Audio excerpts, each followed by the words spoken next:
கர்த்தராகிய இயேசு கிறிஸ்துவினுடைய நாமம், அடுத்தது தேவனுடைய ஆவி. அந்த ரெண்டு வார்த்தையிலே திருத்துவம் அடங்கி இருக்கின்றது. இதை நீங்கள் விளங்கிக் கொள்ளுங்கள். நாம் இயேசுவின் நாமத்தினாலே திருத்துவத்தில் இணைக்கப்படுகிறோம். ஆகினாலே நீங்கள் தயவு கூர்ந்து 1 கொரிந்தியர் 6வது அதிகாரத்தை எடுத்து வைத்துக் கொள்ளுங்கள். நான் வசனத்தை ஒரு சில நிமிடத்திலே நான் உங்களுக்கு கூறுகிறேன். அதற்கு முன்பு ஒரு சில வரிகளை நான் உங்களுக்கு சொல்ல விரும்புகிறேன். முதலாவது, உலகம், அதிலே தான் நாம் பிறந்தோம். நாம் பிறக்கும் பொழுது பரலோகத்தில் பிறக்கவில்லை. அது பற்றி பரவாயில்லை, ஆண்டவர் நம்மை பிறக்க வைத்தார். நாம் பிறந்த சூழ்நிலைகள், ஒருவேளை நான் ஒரு கிறிஸ்தவ குடும்பத்தில் பிறந்தேன். உங்களிலே ஒருவேளை அப்படிப்பட்ட ஒரு பாக்கியம் இல்லாதவர்களாக இருந்திருக்கலாம். ஆண்டவர் உங்களை சந்தித்திருக்கலாம். ஆனாலும் நான் ஒரு கிறிஸ்தவ குடும்பத்தில் பிறந்ததினாலே நான் கிறிஸ்தவனாக போவதும் இல்லை.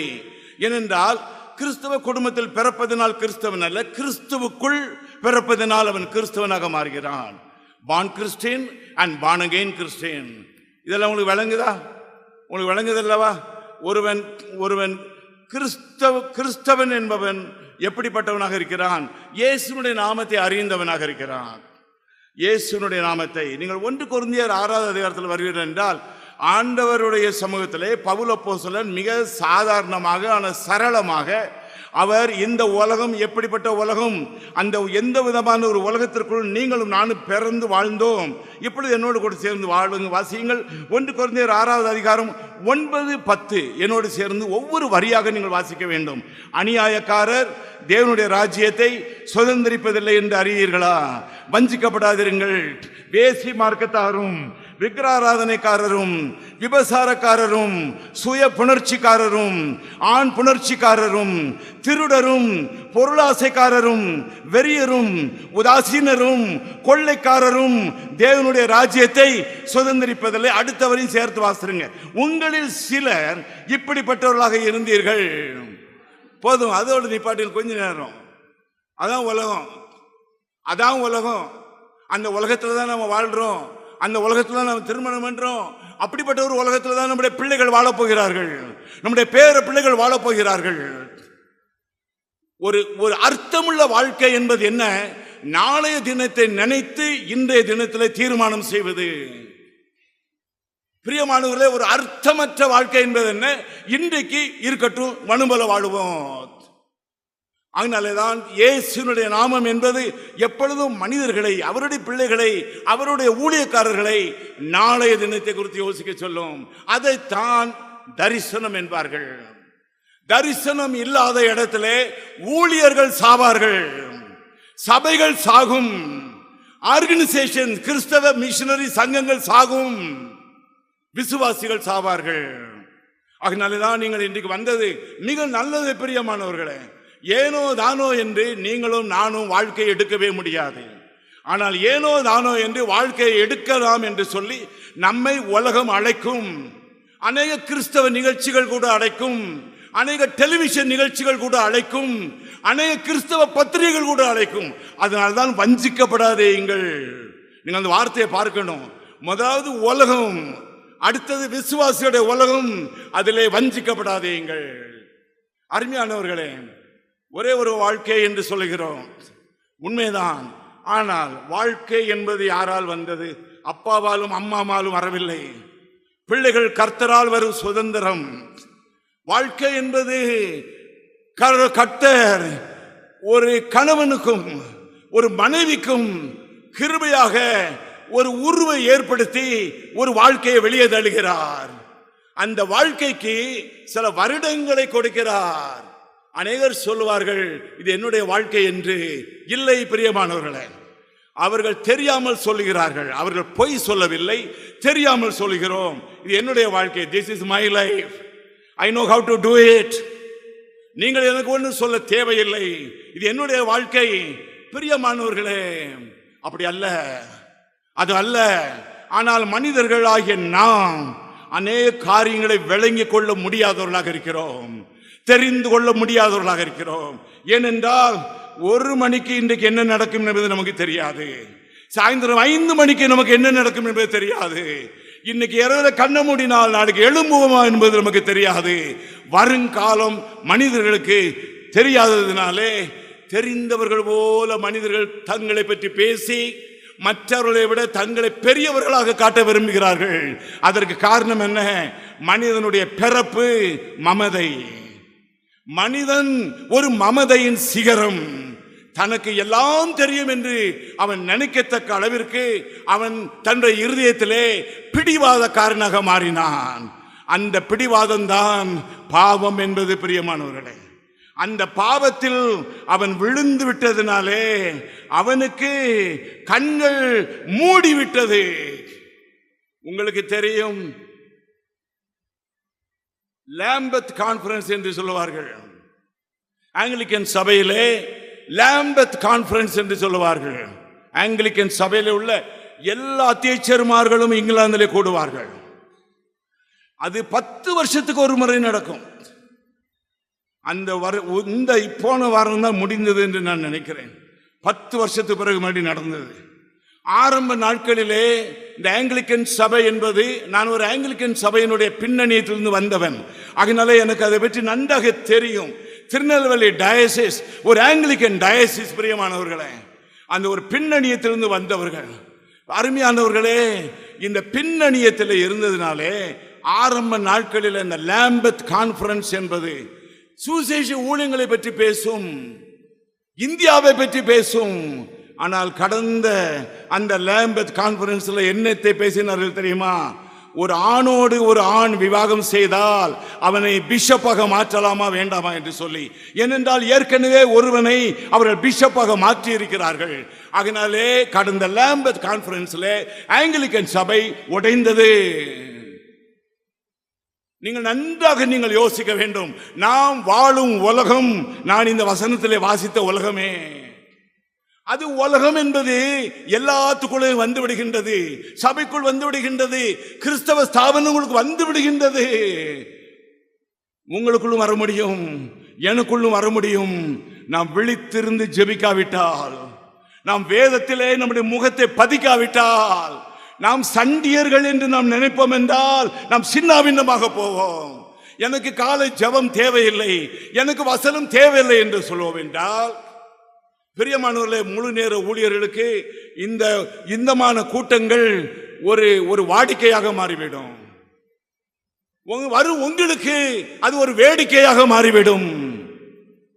கர்த்தருடைய ஜனம் எங்கே கூடுகின்றதோ அது வாடிக்கை கூட்டம் அல்ல, அது வேடிக்கை கூட்டம் அல்ல, அது இடங்களை அசைக்கும் கூட்டம், அமிதமான ஒரு கூட்டம்.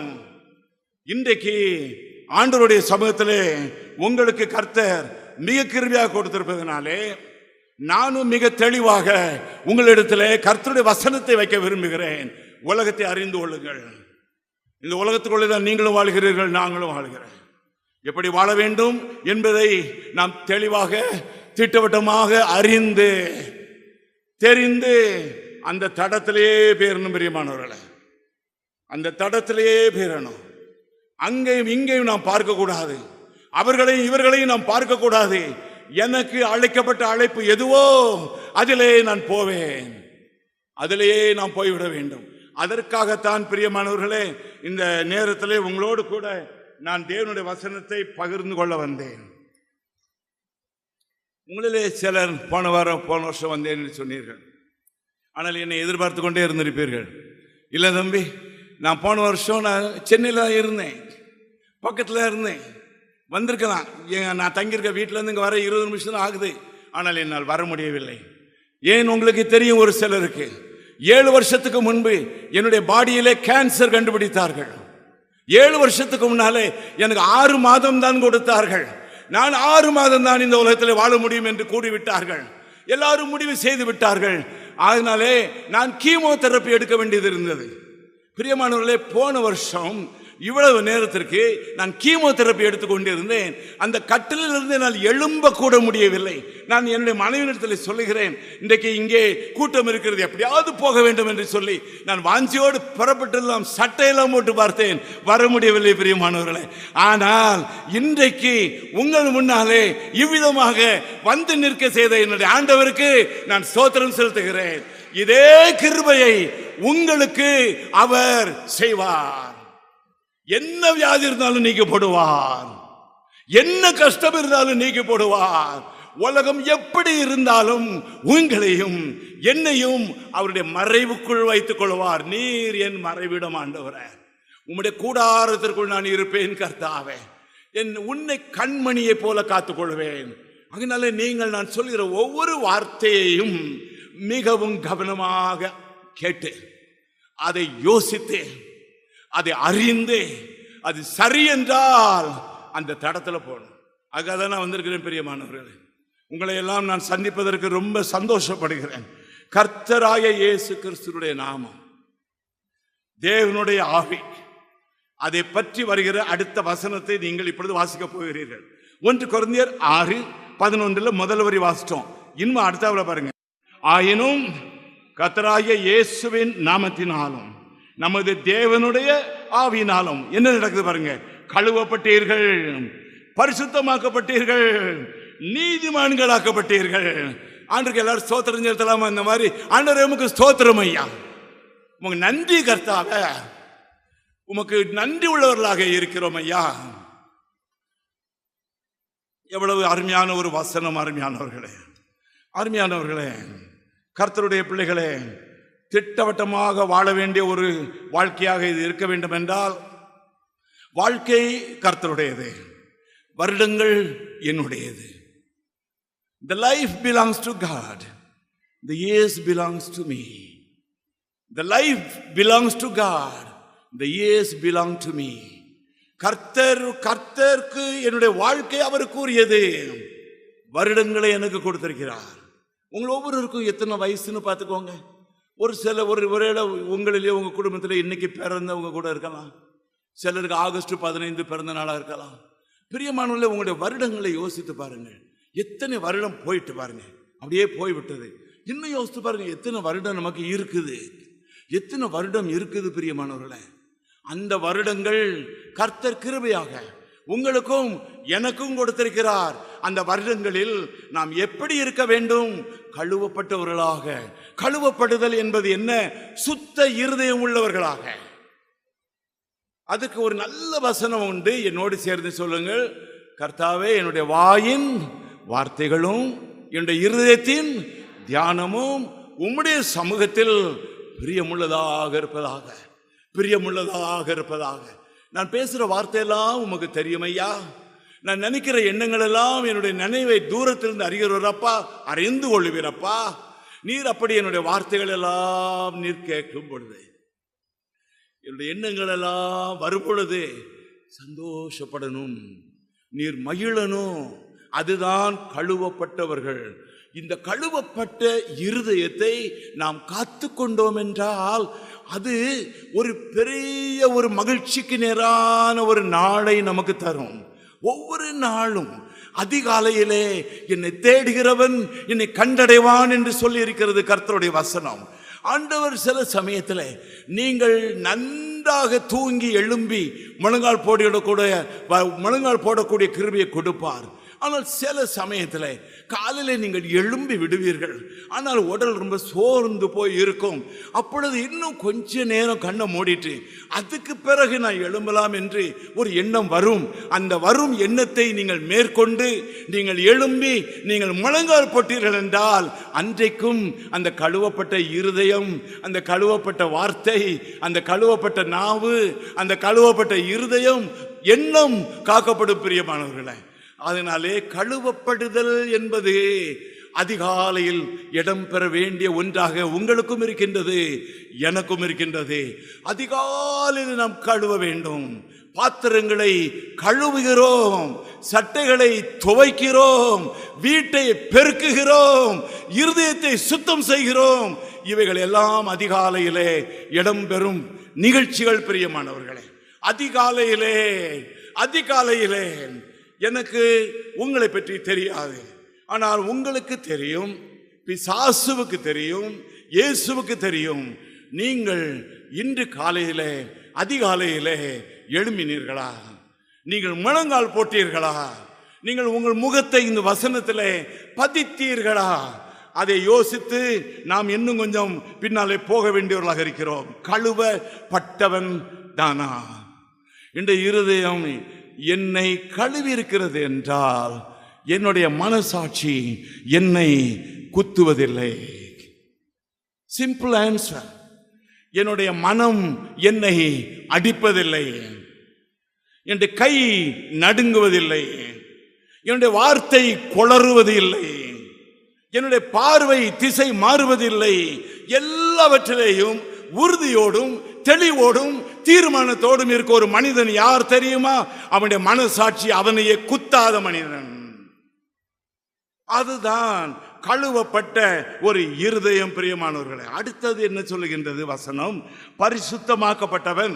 இது ஒரு சிம்பிள் வேர்டு. அதில் அந்த உங்களுக்கு தெரியும், பழைய ஏற்பாட்டிலேயும் இந்த வார்த்தை வருகின்றது. பழைய ஏற்பாடு எபிரேய மொழியிலே எழுதப்பட்டது. ஆரோனை பிரித்தெடுத்தேன் என்று சொல்லுகிறார், ஆபிரகாமை பிரித்தெடுத்தேன் என்று சொல்லுகிறார். பிரித்தெடுத்தல் என்பதுதான் பரிசுத்தம். பரிசுத்தம் என்கிற இந்த வார்த்தையினுடைய ரூட் மீனிங், ஒரிஜினல் மீனிங், அதனுடைய பேசிக் மீனிங் என்னவென்றால் செட் அபார்ட். செட் அபார்ட், பிரித்து எடுக்கப்பட்டவன். அருமையானவர்களே, ஒரு பெண் இருக்கிறாள், ஒரு ஆண் இருக்கிறான், எத்தனையோ பெண்கள் இருக்கிறார்கள். ஆனால் இந்த பெண் இந்த ஆணுக்காக பிரித்தெடுக்கப்பட்டவள். இனி இந்த பெண் எந்த ஆணுக்கு உரியவன் அல்ல. அதுதான் கிறிஸ்துவுக்குள் பிரித்தெடுக்கப்பட்டவர்களாக நீங்களும் நானும் மாறும் பொழுது, நான் இனி எவருக்கு உரியவன் அல்ல, உலகத்துக்கு உரியவன் அல்ல, முதலாவது மாம்சத்துக்கு உரியவன் அல்ல, இரண்டாவது மூன்றாவது பிசாசுக்கு உரியவன் அல்ல, பிரித்தெடுக்கப்பட்டவன், செட் அபார்ட்.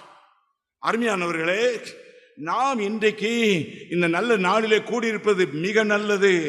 அருமையானவர்களே, மூன்றாவது பாருங்கள், நீதிமான்களாக்கப்பட்டவர்கள்.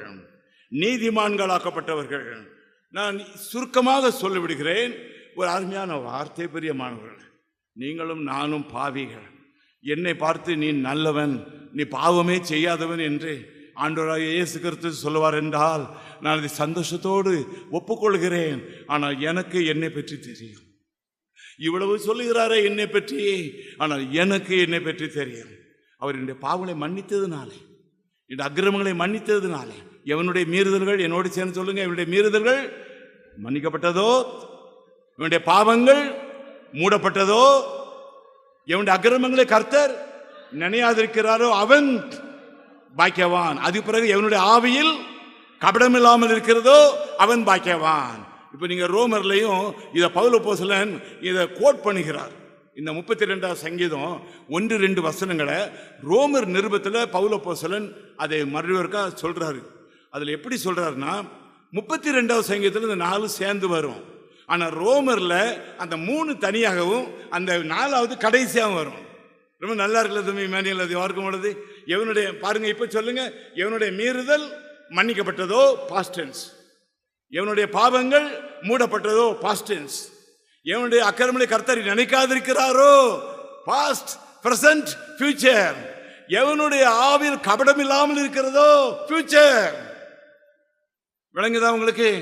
நல்லா விளங்கிட்டா? ஆண்டவருக்கு ஸ்தோத்திரம் ஆண்டவரே.